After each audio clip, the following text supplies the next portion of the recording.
Bonnie Kay Santiago was a 56-year-old from Charlottesville, Virginia. She had 7 children and was a housekeeper. In the early morning hours of July 12, 2014, Bonnie and her boyfriend got into an argument, after which Bonnie stormed out the door of the house they shared with other people.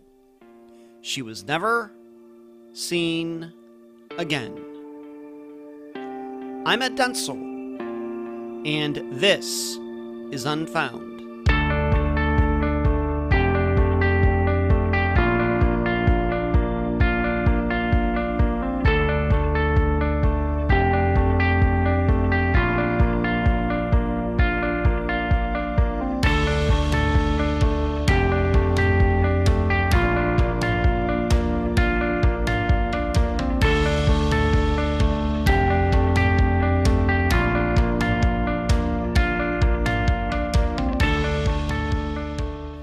If you've watched me on the live show, or if you're on the Unfound newsletter list, you know there is a saying I use to describe in general terms what we do here at Unfound.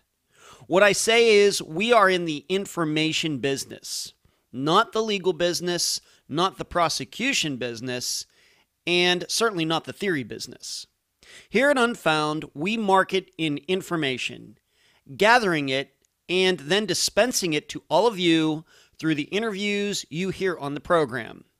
This is how we believe disappearances will be solved. However, even I must admit that sometimes there can be too much information. What do I mean? Well, how many of you have gone down rabbit holes regarding some unsolved crime? If you have, that's usually a symptom of wanting data a little too much. And how many of you, when trying to find information, for example, on an unsolved murder in a small Midwestern town, end up believing the death was the work of black helicopters, the Trilateral Commission, and the Bilderbergers? This is also a sign, probably, that your information gathering has gone awry. Overall, this shows that just because you want more information and get it, doesn't mean you are getting closer to the truth. Well, in the disappearance of Bonnie Santiago, on the surface it appears to be a pretty straightforward disappearance. Then a little more information is added in, and a little more. And before we know it, we come to a point that I call an information paradox. And now a summary of the case. This is brought to you by my friend Megan Good's website, charleyproject.org. Bonnie Santiago lived a simple and moral life. She had 7 children. Yes, 7. And was a great mother to all of them. She took care of the rest of her family, driving some of them back to Pennsylvania when they needed a ride. And Bonnie had a boyfriend who, according to all accounts Unfound could find, treated her well. In fact, unlike many of the disappearances we cover on Unfound, you will not hear any talk in this episode of drugs or infidelity or violence. And actually, at the time of Bonnie's disappearance, everything seemed to be about as good and orderly as things could be in Bonnie's life.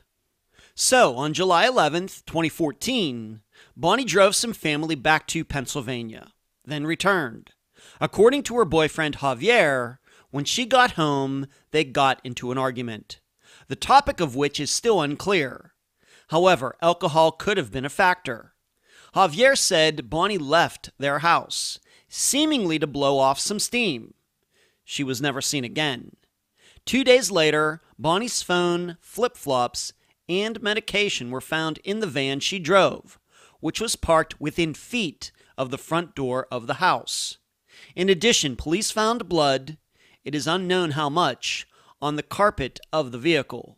The keys to the van are still missing. Bonnie's disappearance seems to be like many we've covered in which everyone comes to the same conclusion, for very good reasons. However, certain facts of Bonnie's case make coming to a solid conclusion difficult. Thus, questions remain. Number 1, if there was foul play, why would the person or persons dispose of the keys to the van? Number 2, Why did Javier and others on the property do nothing when they discovered Bonnie had not come back after leaving the house? And number 3, could Bonnie's case be connected to a serial killer who was in the area at the time? Bonnie's family is open to many different scenarios regarding her disappearance. However, they also say that Bonnie would have never walked out of her life and away from her family. The guest for this episode is Bonnie's daughter, Gabrielle Adams. Unfound news. I am very sorry to announce that my assistant Heather's husband lost his long battle with liver disease this past Sunday, December 13th, 2020. Everyone here at Unfound is heartbroken, and I'm sure many of you who have gotten to know Heather are as well. I urge all of you to reach out to her and her family in this time of need. John Dobbins leaves behind 2 daughters. He was 43 years old. Next, a week from now, Unfound will finish the year with update episode number 7. Yes, really, number 7. But I will take you from the beginning right up to the present as I pass along any new news that has happened since the last update episode, which came out in August 2020. And yes, this update will come out on Christmas Day. Finally, and on that point, Unfound takes no breaks.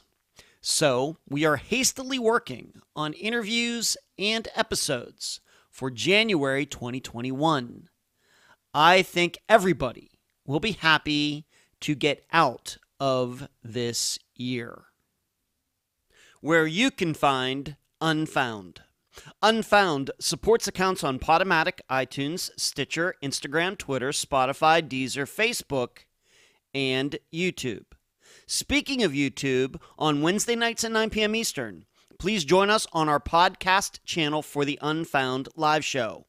All of you can talk with me, and I can answer your questions. Contribute to Unfound at patreon.com/Unfound Podcast. This week, I need to thank Chanda and Joan. You can also contribute at PayPal, paypal.me/Unfound Podcast. And do not forget the website, theunfoundpodcast.com. I'm so happy to have on this episode of Unfound the daughter of Bonnie Santiago, Gabrielle Adams. Gabrielle, welcome to Unfound. Thank you for having me on here. You're very welcome. Let's start here, as we usually do on Unfound with these interviews. Let's just start about your family as a whole. Of course, Bonnie is your mother. And how many children does your mother have? She has 7 altogether. Wow. I'm the youngest out of the 7. You're the baby. Yeah, so. You're the baby, huh? Okay. Yeah, I'm the baby. Okay, all right. And the listeners should know I've gotten to talk to your brother Andrew. In fact, I talked to him first regarding your mother's disappearance. Where does he fall in that line? He's actually he's 2 or 3 years older than me, so he's he's 6th? Yeah, he's the young. Yeah, he's the 6th out of us 7. Okay, all right. So he's just a little bit older than you. What are the age ranges of your mother's children? So you're the youngest, and who is the oldest, and how many years are different? My oldest brother is 45. Okay. And my second oldest is 44, so they're a year apart. And then my other brother, he is 41. Mm-hmm. And then, he'll be 41. And then my sister is 37. And then I have another brother that's almost 40, and then it's my brother Andrew. He's 34, and I'm 30. Wow, so there's a big difference between you and your oldest sibling, your oldest brother, oldest brother. Yeah. Okay, you got some years in there. I know what that's like because my brothers and my sister are quite a bit older than I am too. So I kind of know a little bit what that's like. So a lot of boys and a couple girls. Yep. Okay. All right. Thank you for explaining all those ages. That's pretty good that you can remember all those. I'm impressed. What kind of mother was Bonnie? A strict disciplinarian or laid back? How would you explain her parenting style? I would say she was kind of laid back, but she also disciplined us, but it wasn't like harsh discipline, you know. But I kind of got babied, so. Because you are the baby. That's so right. I didn't really get into trouble unless I got into like really deep trouble. Okay. So yeah. Okay. All right. So you got babied. So there might have been some other siblings who might have thought she was a little tougher. Yeah, she was a little tougher on them. I'm not too much, but I mean she was quite strict. Okay, I got you. All right. And so that's a lot of kids there with an age spread quite a bit. And so let's let's move on to this. Being that when you became a young adult, etc. Close with your mother, enough to know what was she into, what were her interests, hobbies, what did she do for work? Maybe we can talk about that now. Well, she did housekeeping for a very long time since I was a baby. Okay. And so growing up,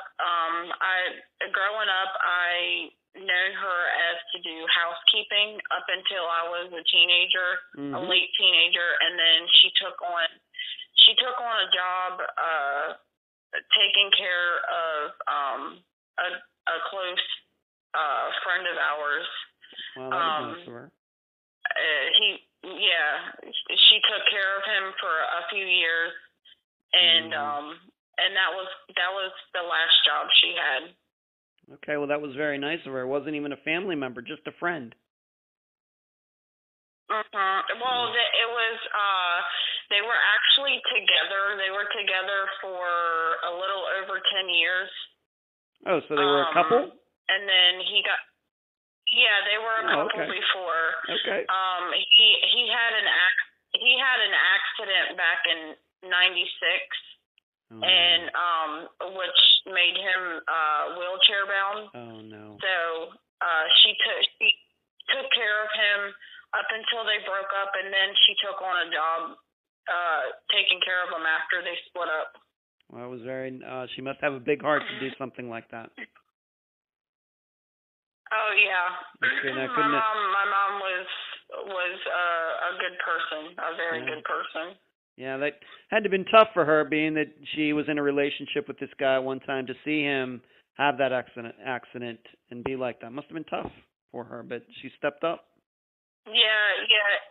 It was very tough on her because at the time we weren't living with her.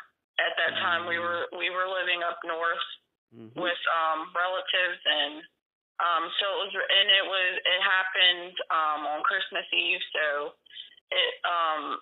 she couldn't come and see us, and then on top of that, him getting into the accident and all that. So yeah. Wow. Okay. Well, I think that gives the listeners some really good insight into your mother and her being a very giving person. That's good to hear. What was she into? Like with TV shows? Things like that. Do you have any interests, hobbies, anything like that? Me and her used to watch quite a bit of TV. Like we've had TV shows that we used to watch together. or like the old TV shows, like Little House on the Prairie, and like all that stuff we used to watch together. Right. That of course. Right. Yeah, those TV shows were out before. Those TV shows were out before you were even born, Gabrielle. Wow. I know.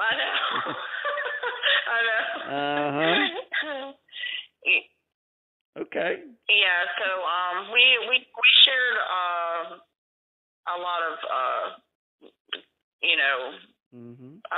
how do you want to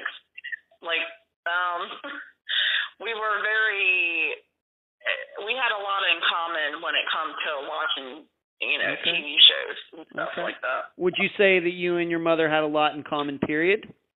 Like other things that you liked and your personality? I know I've seen your picture, on Facebook because we're friends on there, but do you look like your mother? Do you have some of their, the same mannerisms and things?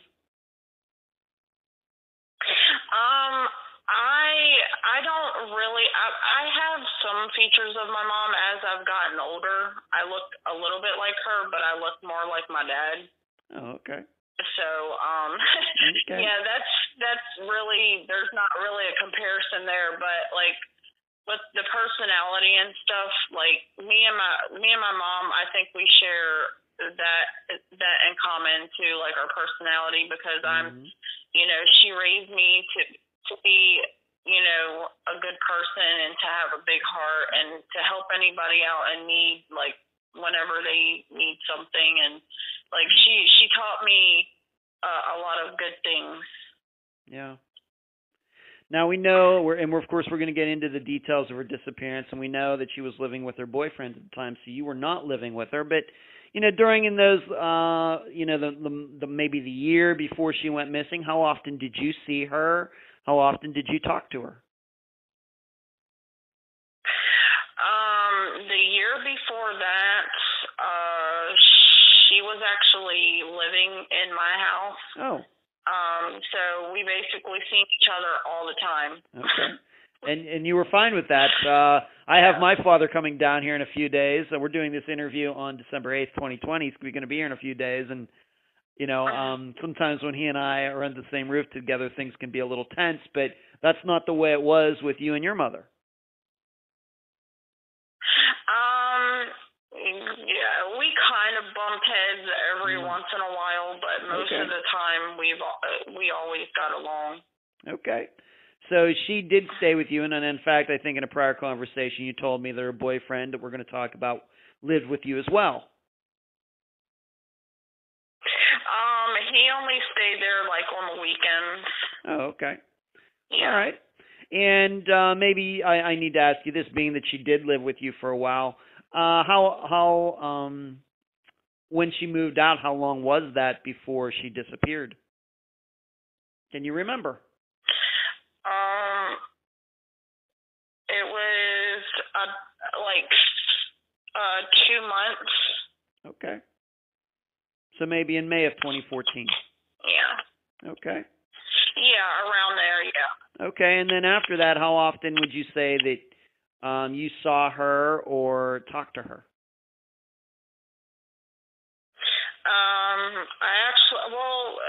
We've seen each other quite a bit even after that. Mm-hmm. And then we also spoke on the phone a lot too, because that was around the time that I lost custody of my kids, and she kept in contact with me all the time. Yeah. Okay.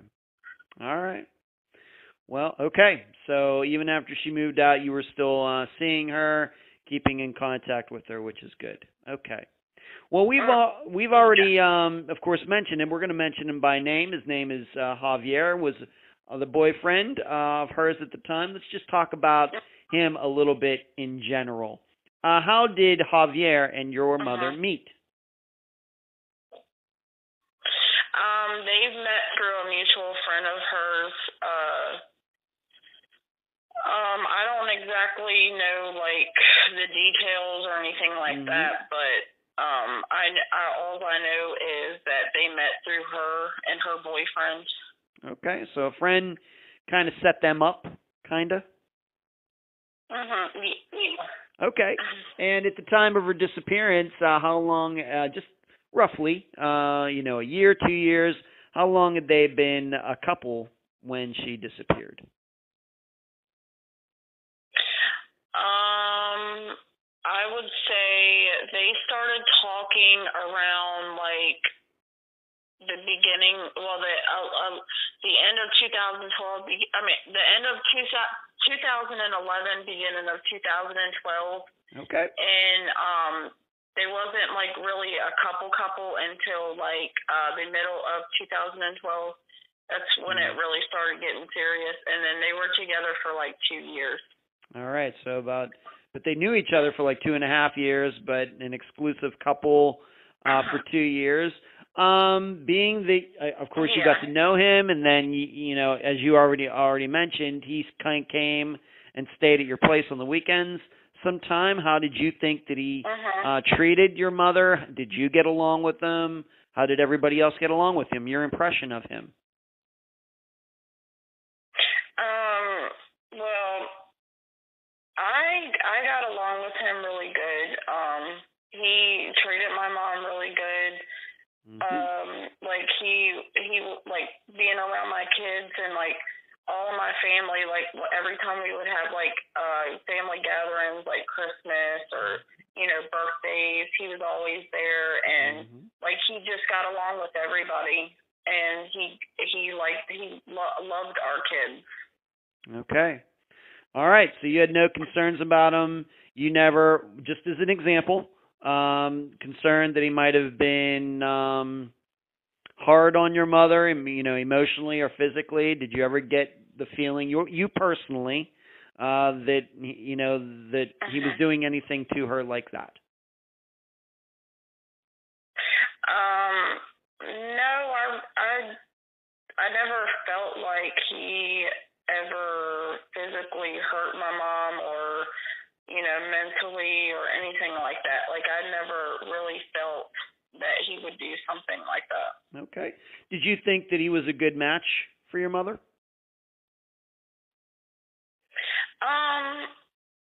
Yeah, I think he was.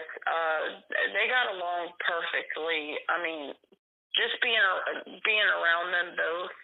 Like I honestly thought that they got along really good. Okay.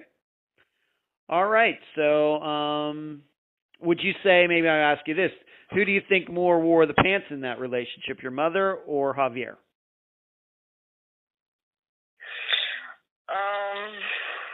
I would say my mom. Your mom? Okay. All right.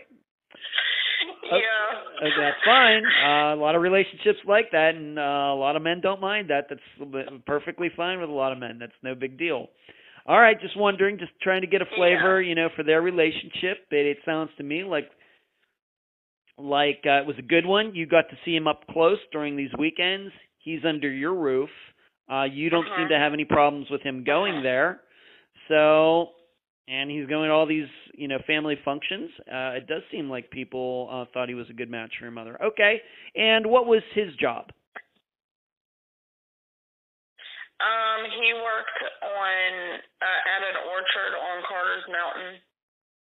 Okay. An apple orchard. Okay. So this is like would you say that's a big operation up there, this apple picking?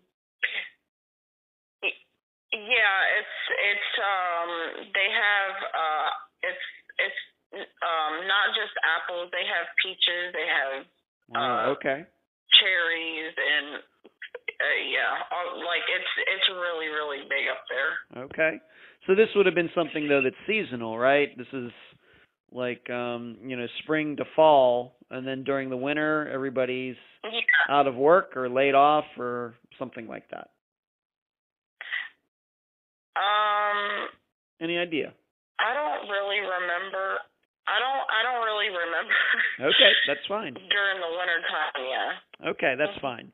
So he's working this apple orchard, which is part of the United States. It's very well known for that's a good climate for growing apples and a lot of fruit and vegetables. That area in West Virginia, those fruits and vegetables do well in that climate. Okay, So let's move on to this. Now, you did say that your mother lived with you for a while, but eventually she did go live with him, I guess, on the property of where this apple orchard and all this other work was being done. Maybe first of all, you called it Carter Mountain. Maybe you need to explain a little bit about the area. Is it a remote area? Are there other towns around? How would you explain? A lot of woods or forests, mountains? What would you say? There was mostly mountains, considering it was like really high up. But it was very close. It was very close to Charlottesville because it was in Charlottesville, but it was just like that area was nothing but mountain. Okay. All right. And how far was this from where you were living at the time?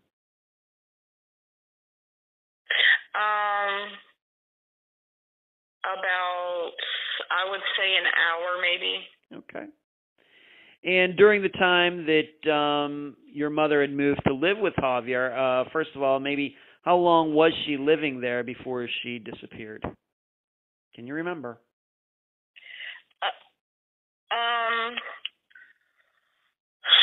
She often stayed up there for, I know she stayed at my uncle's house during the 4th of July, which that was, I think, a week prior to her disappearance or something like that. Yeah. She had stayed, besides then, she had stayed about a month or so maybe up there. Okay. So did you think that was a good idea, her moving up there with Javier? Were you surprised by that? No, I wasn't really surprised. Because at the time, like, we really didn't have, like, you know, anywhere to live, like, because I had lost my home right after my kids were taken away from me. So I went my separate way and she went her separate way, but I still spoke to her on the phone. So, like, it wasn't a surprise to me at all. Okay. So she goes up there. She's living there for, you know, at least a month, maybe longer, before she disappeared. Would you say, in talking to her after she moved there, did you think that she liked it? Yeah. I mean, she never really complained about anything. Yeah, so she really, like, she always said good things about being up there. So okay. Do you remember? Once again, we have to remember. I realize this is over 6 years ago. Do you ever remember her having any problems with any people? Because there were other people there, not just Javier, that were living up on the mountain. We'll get into that. But did she ever talk about having any problems with any people there? No, not really. I mean, there was one person that actually would go up there to, like, hang out and stuff and drink. She didn't really like him because he was kind of creepy in a sense. Wow. And I know that the day before she went later, the hours prior to that, when I had spoken to her, she was a little upset because she had cleaned the house, and then when all those people came over to drink and party or do whatever, they had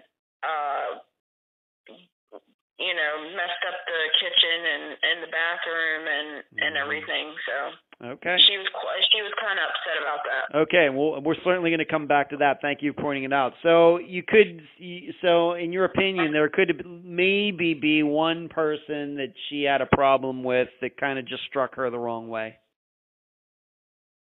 Yeah. Okay. Let's move on to this. Now, we're eventually going to be talking in detail about this van that she was driving, but the listeners need to understand that this van was not hers. this was somebody else that gave her a vehicle. Why don't you talk a little bit about that? How did she get that van? How long she had it? And who actually did own it?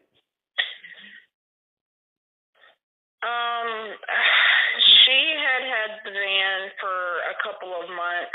She was driving it around because she had trouble with her previous vehicle that she had. She had a truck, a blue truck, that a little tiny pickup truck, and she had issues with it. So her one of our close friends actually let her use the van for the time being, and then but she had it at least for a few months or so. Okay.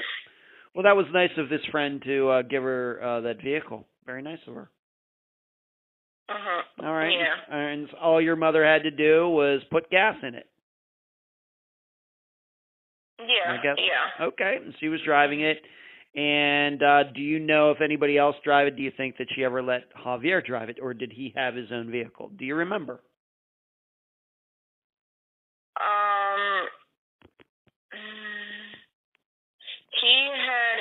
He had a little pickup truck. I do remember that. Okay. All right. So. All right. So she has her van. Yeah. He has his truck, and so they have their own vehicles. Okay. So we have all these things going on. She hadn't been living there that long, but for the most part, it sounded like she didn't mind living there. Maybe one person was giving her a problem. Not sure. So we move up to the day before she disappeared, because it's accepted that she disappeared in the early morning of July 12th. But on July 11th, what did she do that day? You've told me that she drove to Pennsylvania. Why did she do that? And, why don't you tell that to the listeners? She wants to go take a few of my relatives back up to Pennsylvania. I'm not exactly sure why, because I really don't remember. But I do remember that she took them back, and then she came right straight home. Okay. Was it common for her to drive to Pennsylvania, or not, or what do you remember? It had been quite a few years, but growing up, we used to take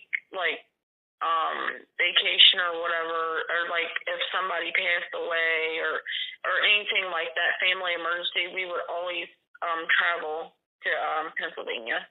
Okay. All right. And these family members that she drove back there, had they been staying with somebody down in Virginia, or what was the situation there? Yeah, they were staying with my uncle. Okay. All right, so some family was in town, and then your mother, I guess, volunteered to drive them, being that she has a van. She drove them back to Pennsylvania, and then came back up there to Carter Mountain, where she was living with Javier. All right. So now so she gets back probably sometime in the evening, and the issue we have now is what we're going to get into, is that it seems that we only have one person's version of events, and that is Javier's. And so I just ask that the listeners remember that before we get into this. So what does Javier say? Of course, he said this afterwards, once your mother, Bonnie, went missing. But what does he say happened that evening, into that night, and into the next morning, once your mother came back from Pennsylvania? What does he say happened? That they basically had an argument, and she walked off. She walked off. Has Javier, to your knowledge, has Javier either told you or anybody else what this argument was about? No. Never said anything. He never, to your knowledge, he might have told the cops, but the police never told you what he said. Just as they never acknowledged. Well, they never told me what if they asked him about it. They never spoke to me about it. So. Okay, that's fine.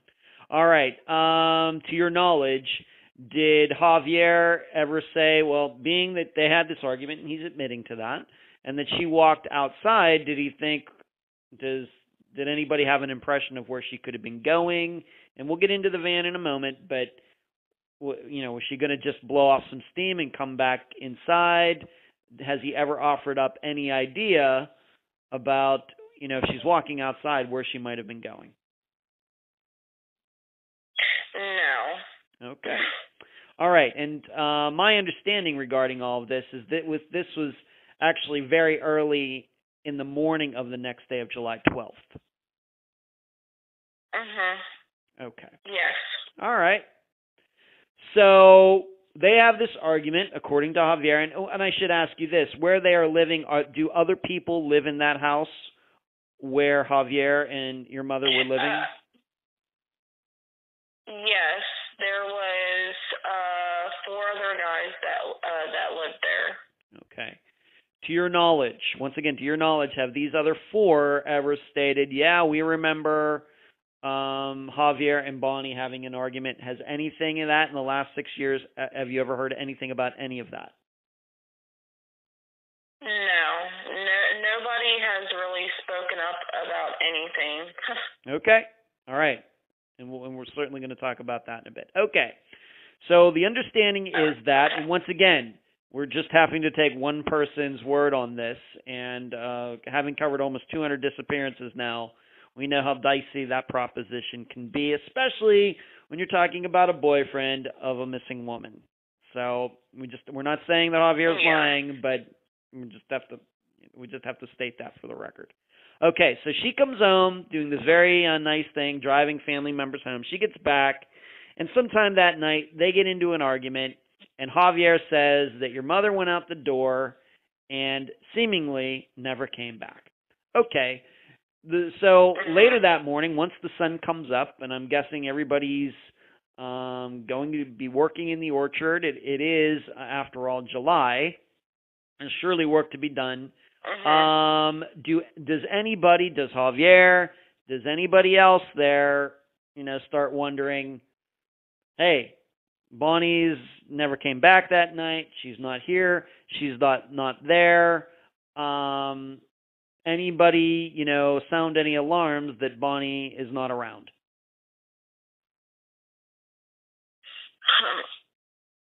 To my knowledge, no. Nobody. It just felt like nobody was really worried about the whole situation. Okay, and I have to agree with you, having looked over all the facts and having spoken to you before, and actually spoken to your brother as well.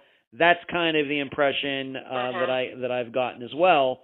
So what you're saying is, once again, to your knowledge, did Javier, when he noticed that his girlfriend Bonnie wasn't there the next morning, did he try to call and contact anybody in your family to see if she might have, gone to one of your houses? Do you know if he tried to contact anybody else on the property there, looking, hey, is she at your house? To your knowledge, did he do any of that?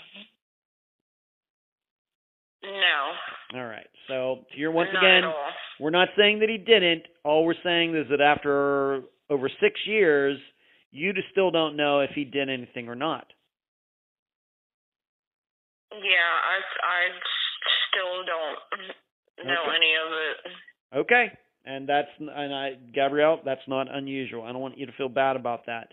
I wish you did know more, but this is this is quite common, in disappearances like this kind. Okay. All right. So I guess everybody gets up and they just go about their business, and Bonnie is missing.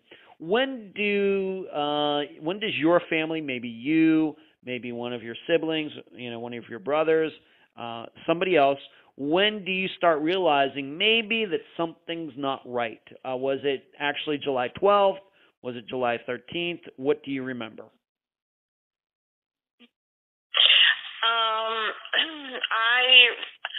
I haven't spoken to her all day that day, because I think it was Saturday. I really don't remember because it's been so long. Okay. So I didn't speak to her all day that day, and I actually tried to get a hold of her that evening, and the phone just kept on ringing and ringing and ringing, and then going to voicemail, and it did up until like through Sunday, and then that Monday I had tried to contact her again, and then it just went straight to voicemail, like her phone was either dead or it was turned off. Okay. So that's when I started. Please. So that was when you started to worry. That's when I started to worry. Okay. Yeah. Were you the first person, now 6.5 years later, we know Bonnie's missing. Was anybody else at the same time on that day, finding out that Bonnie wasn't able to be reached? Or were you the first? Yeah, I was the one that was actually trying to get a hold of her. Mm-hmm. And I had actually posted on Facebook and asked people if they had heard from her or seen her, or just thinking that maybe she was with someone, and I just didn't know what was going on, so I was reaching out to people asking if they had seen her or talked to her or anything like that, and nothing came up. Okay. At any time, did you try to contact Javier? No, because I did not have his cell phone number at that time. Okay. So it doesn't sound like he tried to contact anybody, and it seems like you and maybe nobody else in your family had a number to call him, didn't know how to contact him unless you actually drove up there to the mountain. So what was eventually the final straw that what happened next when nobody could reach her? Did somebody go to the police? Did somebody drive up to the mountain? What did somebody do? I actually contacted Albemarle County Sheriff's Department, and I filed a missing persons report to them, and later on that evening we met up on at the orchard on the mountain, and I met up with the investigators and a few police officers up there. Okay, so this would have been the next day, so July 13th? The 14th was on the Monday. Okay. Yeah. All right, that's fine. So on the 14th, which is a Monday, you finally were able to get police attention, and you went up there, and you met the police up there. Was anybody else with you? Yes, I had my niece up there. My niece was with me, and a few other family members. Well, my sister. Wow. My sister met me up there. But my brother, he didn't come until much later, but he met us up there also. Okay, so quite a few family members showed up there on Carter Mountain. Quite a few members. Okay, and how many police officers would you say showed up? There was one investigator, and I think two or three police officers. Okay, so you got 4 police officers there total. You have a bunch of family members there. And when you get there, do you see Javier? Do you see the other workers there? What do you experience when you got there? We pulled up. I think we pulled up behind the van when we pulled up to the house. He was standing outside, and the investigators the investigator was already up there, considering that they were closer, and I was coming an hour away. But he was out there. I do remember him Yeah, standing outside talking to the investigator. Okay. Did it seem, once again, your perception, did it seem like Javier or other people were a little confused about why everybody was there? Or, I mean, they had to know that Bonnie wasn't around, but did they seem surprised that all of you and the cops were there?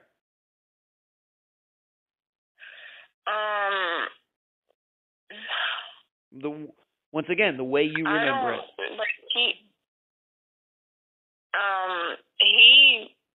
He didn't really seem surprised. I just don't know how to put it. Like, he wasn't like, I mean, he was a little upset, but he wasn't like surprised they were up there or anything like that. He was just, because he was basically telling us, you know,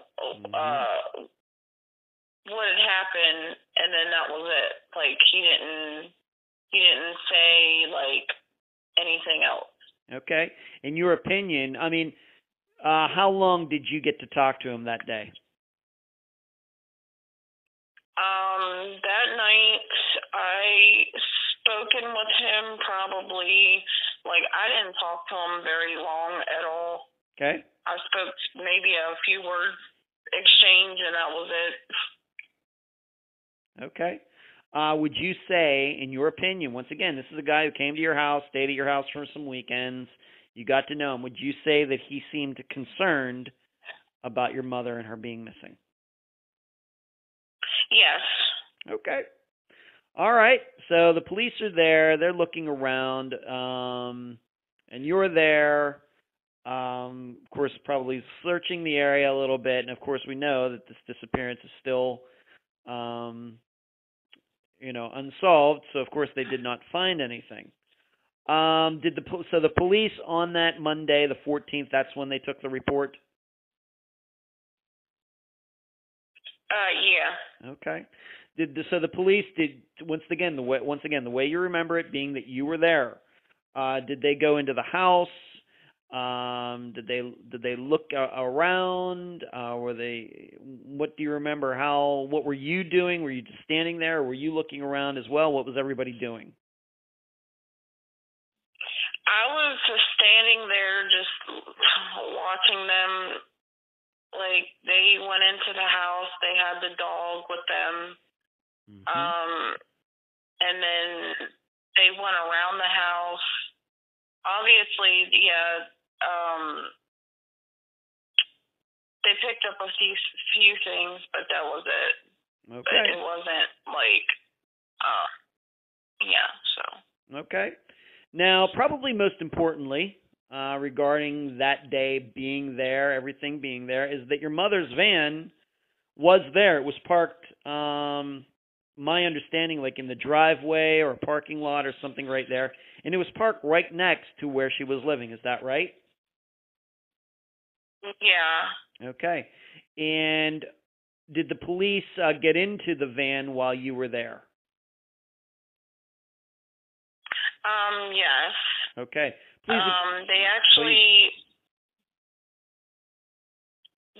actually called her friend to ask permission to get into the van because they couldn't get into it because it was locked, so they had to bust the window to get it open. Wow, and you were there to see that?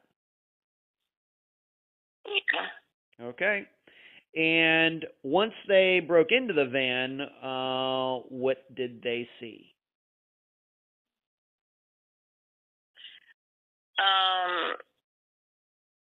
They found her belongings in there, like her bag, her medication, her reading glasses, her phone. Okay. And basically that was it. That's what I remember. Okay. Did they find a pair of shoes in there, like flip-flops or something? Oh, yeah, they did find a pair of flip-flops. I do remember that. Okay. And so it seems, maybe you could draw the conclusion, maybe, that being that her phone was in there, etc., that if Javier is telling the truth, that you could say that maybe she left the house that night and just went out to the van and went inside and maybe took a snooze in the van. Just an example of that. Okay. However, what was also found in the van, probably two distressing things. There was a blood and a footprint. Why don't you talk about those? Yeah, they didn't really say anything about it until they took it into evidence. They didn't explain to us that they had found it right away. Oh, I see. Yeah. Okay. Did you get to see these blood stains for yourself? No, I didn't. Okay. Have the police ever told you how big or small these blood markings were? No, they never explained to me how much blood it was, or if it was just dabbles of blood. Like, they just said that they found blood in there, and that was it. Okay. I've also read, though, that they found a footprint of your mother's on the windshield. Did you see that? Did you see it for yourself? No. Basically, when they went through her van, they didn't tell us what exactly they saw until a couple of days after. Okay.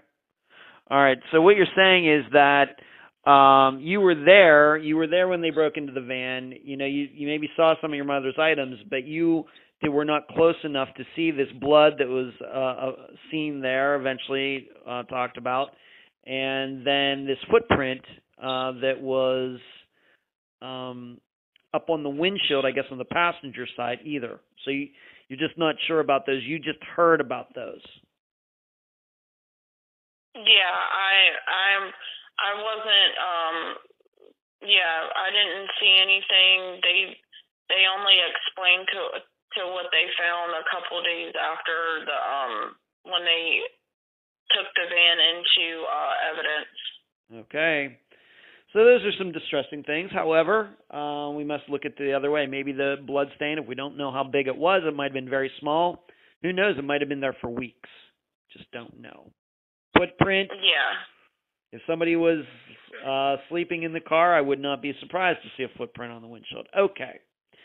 So, however, with the keys, it should be known that all these years later, to your knowledge, have the keys that your mother had for that van ever been found? No. All right, so they're still missing 6.5 years later. That's why they had to break into it. All right.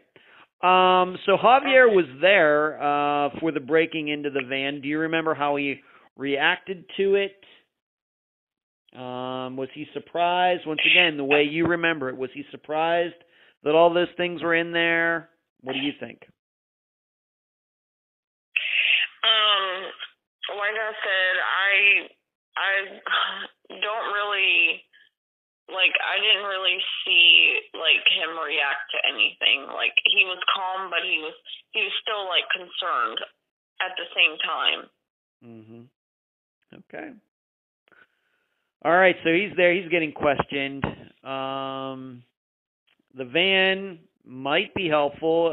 It seems like your mother was in there, being that her phone was in there. The phone that you were trying to call was in there, along with her medication, which, she maybe wouldn't go anywhere without that. So there are some signs that your mother was in the van, very possible that early morning. Okay. Speaking of your mother's phone, any idea who the last person who she talked to? Any idea about any ping information? Have the police ever given you, or have you gotten by yourself, any information regarding any of that regarding her cell phone from 2014? No. As far as that information, they never showed me any records or anything like that, or pinging, to where, they found a location, like, where she was before. Like, they never give me any of that information.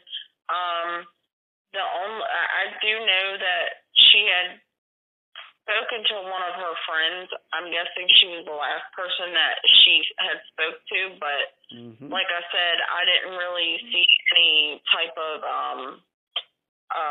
phone records, but I do know that they did go through her phone when they were there. Okay. So the police know this information, you do not.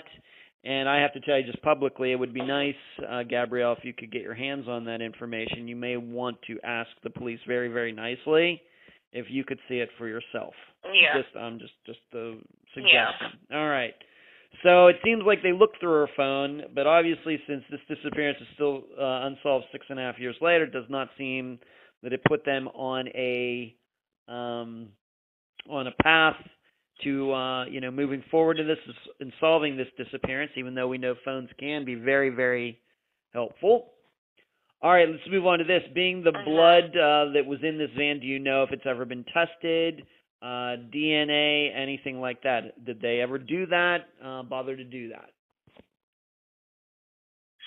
No, like I said, I don't, they give me very limited information. They didn't really get into any details about if they tested it for DNA or anything like that. They just said that they found blood in the van, and that was it. Okay. Let's move on to this. Now, at some point, I don't know if you were there for this or not, but we can talk about it. They did bring some dogs in just to see if they could get any scent. The listeners already know that I'm not the biggest believer in dogs. Sometimes they get it right. Many times they get it wrong. But did the dogs pick up any scent for your mother? Did they go in any particular direction? What do you know about that? Yeah, they picked up her scent. I do remember that they went into the house. They picked up her scent in there, of course, because she had things in there that belonged to her also. But they took the dogs up around, towards the road, the dirt road, and then up until they got to the blacktop is when they lost her scent. All right. So maybe she did really walk off, but this brings us, if the dogs are right, and once again, we realize that a lot of times they get them wrong. But this moves us to the next point. Knowing your mother like you do, you're very close to her. Of course, you would allow her to come, and she stayed at your place for a while with Javier on these weekends, etc., very close to her. Do you believe that your mother would ever go walking off in the dark up on that mountain by herself? No. Knowing that my mom she's very petrified of the dark, and there's no way my mom, because it was pitch black up there, there was no lights, and there's just no way possible that my mom would have walked off in that pitch black dark. Okay. And it does sound like it's at least a little remote. You start telling me it's up on a mountain somewhere, and if she doesn't have her phone, I don't know what she would have used to light her way. I doubt she would have taken a flashlight. If she doesn't have her phone, she's not going to have a flashlight. So I'm inclined to agree with you. I don't even know your mother, did not know her, but I'm inclined to believe that it doesn't sound totally reasonable that she would walk off by herself, especially since all those things were found in the van. Okay. Now, something else that was going on at the time, I did speak to your brother about this. Maybe you know about it as well. If not, I can talk about it a little bit, is that there was what you would call a serial killer in that county near Carter Mountain at the time. His name was Jesse Matthews. Do you know if the police ever tried to find a connection between him and your mother's disappearance? That I don't remember. Okay. I remember like his connections with other cases, but like I don't know. Like I don't know if they looked into him with my mom's case. Okay. All right, because I will, because I did do a little bit of research on this, if I could just speak for a moment. If the listeners are going to remember, they will surely remember the name Morgan Harrington, who disappeared. She was a young woman who disappeared after going to a Metallica concert. Well, it was Jesse Matthews who picked her up that night, I think pretending to be some sort of car service, and then killed her. And then her body was eventually found in Albemarle County. Not far away from where Bonnie disappeared. But, of course, this was a few years before your mother disappeared. But then there was Hannah Graham, who was also killed by Jesse Matthews. And that was, I believe, the same year that your mother disappeared. And he had a record, through DNA, they were able to prove that he had raped some other women in the past, kind of around in that general area. But he was surely out of jail. He had not been caught yet at the time of your mother's disappearance. But you're really not sure if there could be a connection. The police, not sure if they've looked into that. Not sure. Yeah, I'm not completely sure on that. Okay. All right. So that's just something to think about regarding this. Is it possible that, I hate to do too much theorizing, but he was a guy, a serial killer who was in that area of Virginia at the time of Bonnie's disappearance. Now, also, at some point, maybe tell the listeners, somebody, the police, I guess, were serious about a particular suspect that they actually went to his house and dug it up. When did this happen? Why did it happen?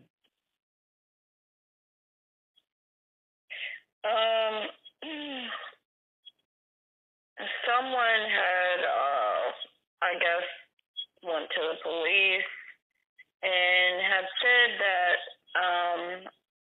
I'm guessing, somebody had dumped her body into a septic tank. Wow. And so they dug up the property and they didn't find anything. So, yeah. So I guess, we hear a lot about rumors and bodies being buried a lot on the program, as you would expect, Gabrielle. But I guess what you're saying here is that the police took this rumor or something through the grapevine so seriously that they went to this property, got a subpoena or warrant or whatever, and dug it up. Wow. Okay. Yeah. Do you remember when this was? How long after your mother went missing? This was, I want to say,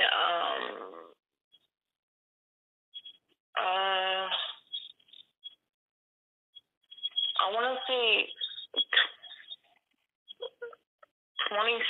either 2015 or 2016. I can't. Okay. I have a really bad. That's fine.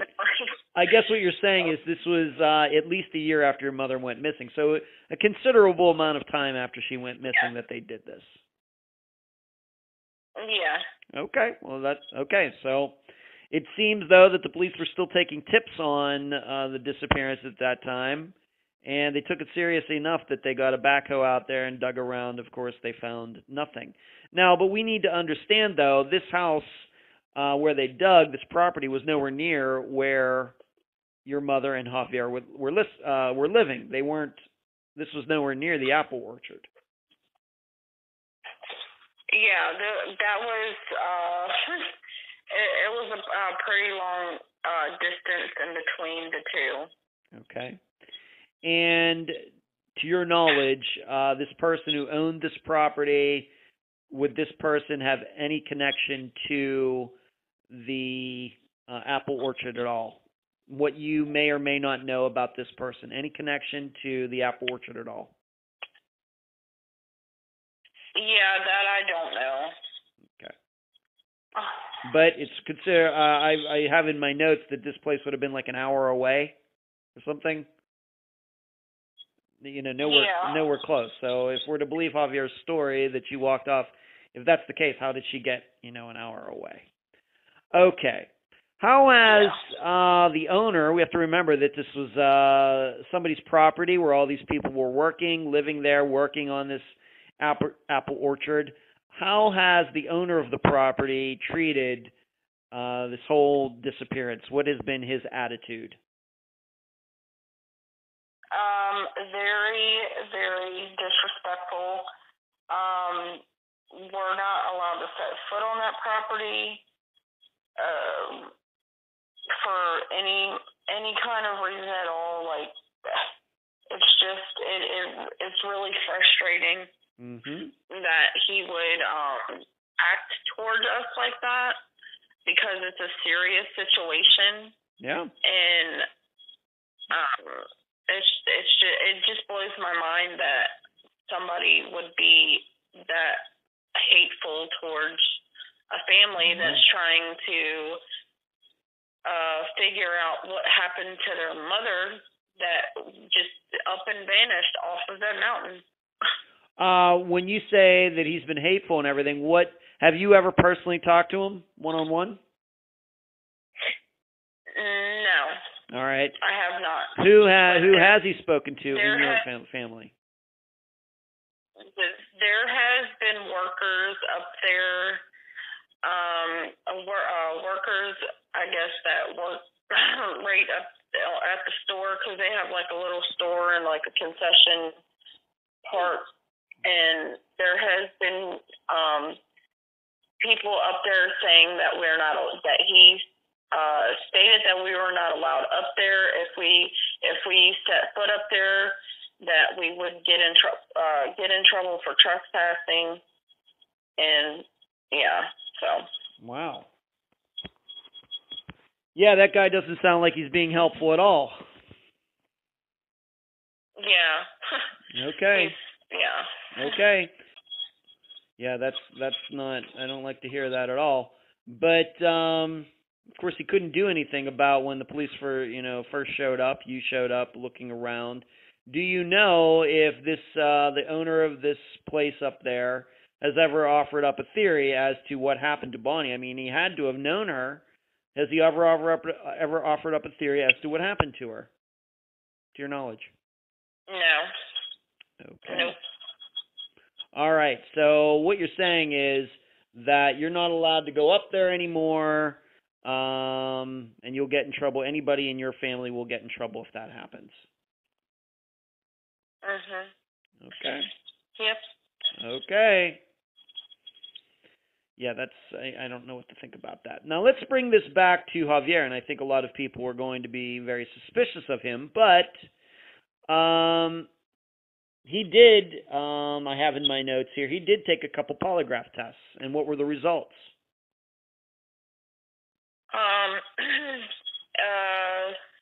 Supposedly he passed. All right, so supposedly he actually did pass them. Do you happen to know Yes. when they were taken? Were they taken very soon after your mother went missing, or were they taken months later, a year later? Do you even know? I'm not exactly sure, but I'm not 100% sure, but I think it was right after my mom had went missing. Okay. All right.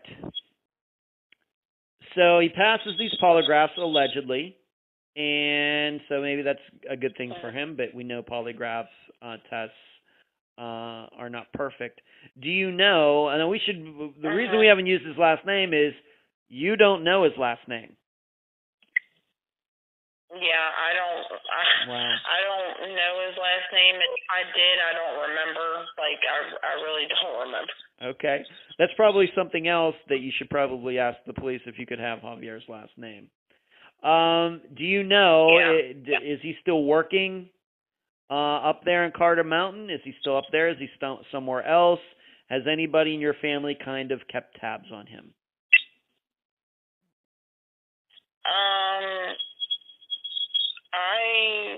To be honest, I don't know. I know he stayed there, like, after it happened, and like a year after it happened, but I don't know if he's actually still there to this day. Mm-hmm.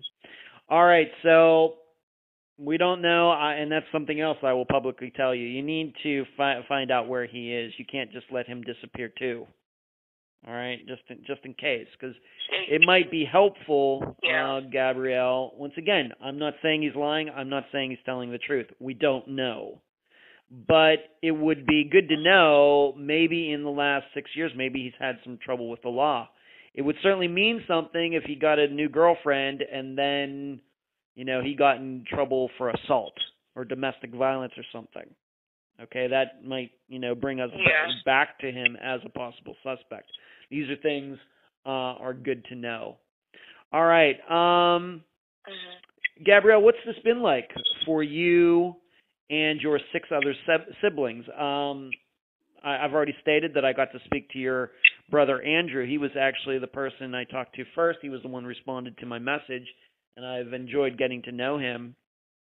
But what's this been like the last 6.5 years? How have your family reacted to it? Your siblings? How has the rest of your family? If your mother has brothers and sisters, how has everybody reacted to this?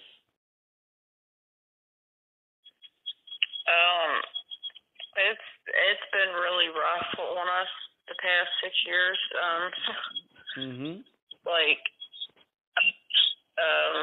Like every holiday, Christmas, birthday, it's been really rough. And now that it's around the holidays, it's really, really rough not having her around. Right. I have to ask, being that we know that you stated that the reason your mother, Bonnie, even knew Javier is because of this friend who introduced them. Has this friend, do you still talk to this friend of Javier's, of Bonnie's, and has she ever offered up a theory as to what happened to your mother? What do you know?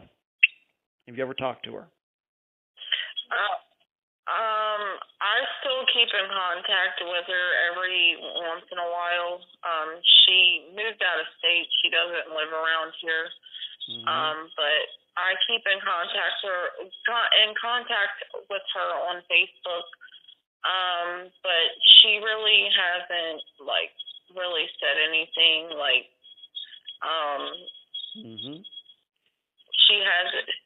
she doesn't have a theory to what actually happened to her, or Do you know if she keeps in contact, being that she was the one who knew Javier in the first place, do you know if she keeps in contact with Javier? That I don't know. Okay. I know her boyfriend was really good friends with him, but she's not with that person anymore. Oh, okay. They split up a while back, a couple years back, so yeah. Okay. All right, so that may be a way to get back into figuring out where Javier is and figuring out, where he is, if that might be helpful, all these years later. You do have a Facebook page. That's originally how I was able to reach your brother Andrew. Why don't you give out the name of the page right now, Gabrielle? Of my mother? Yeah. It's Bring Bonnie Home. That's what it's the Facebook page is called. Okay. Well, her Facebook, the page. Yeah. Okay. So it's Bring Bonnie Home, and that's once again I've been to it. That's how that's the place I messaged. Okay. So I hope everybody, and I will have posted that in different places before this episode comes out. It's called Bring Bonnie Home. All right. Gabrielle, any final words before we complete this interview?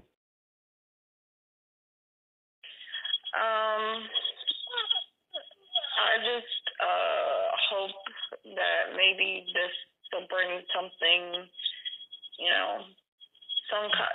something. If anybody knows anything, I just hope that this will, I don't care if it's a small piece of information or whatever. I hope that we can find any kind of clues to what had happened, or, you know. Okay. All right, Gabrielle. Well, it's been a pleasure getting to know you. We'll keep in touch. I will keep in touch with your brother Andrew as well, of course. I hope we can continue to talk, and I hope, of course, that this episode does move this investigation forward. I do think that there are some things that your family can do.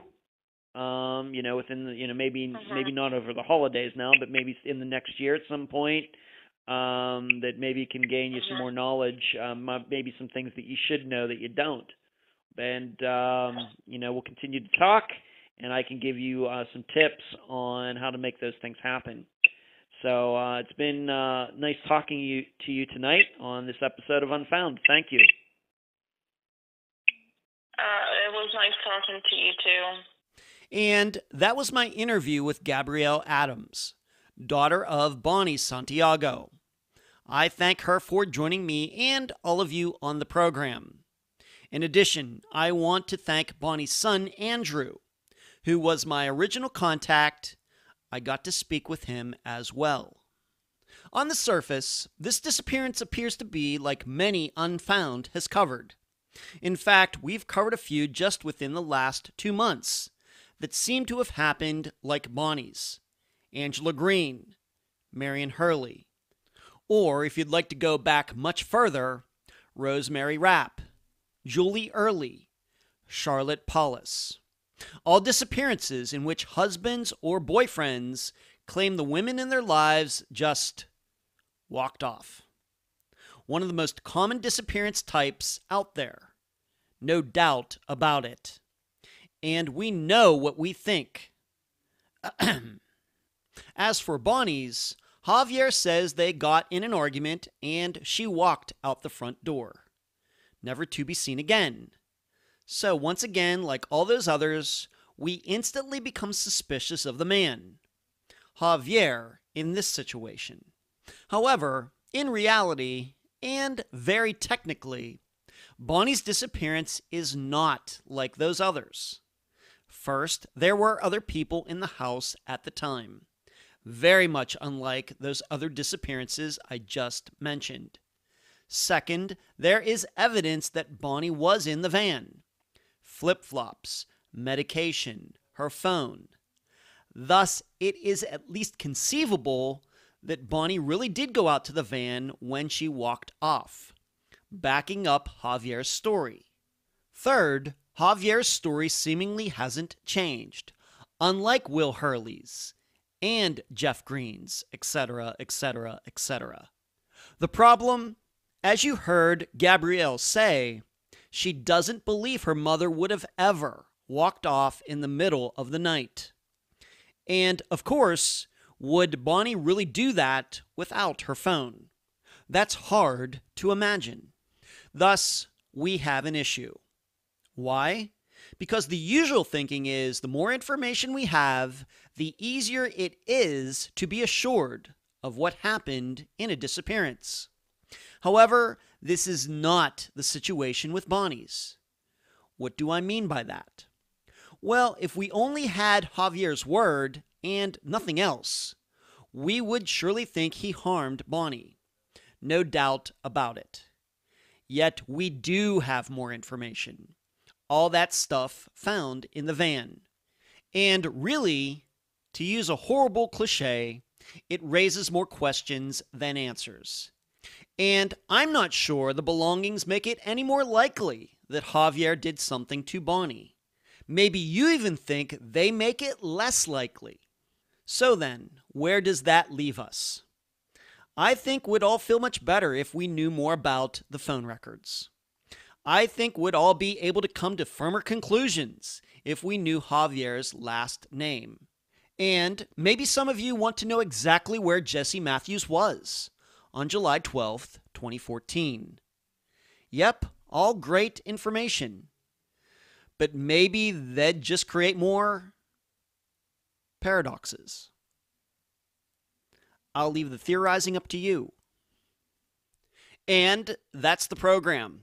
If you found it informative, please go to the app that you use to listen to Unfound and give this podcast a nice review. I thank you for listening. I'm Ed Densel, and you've been listening to Unfound.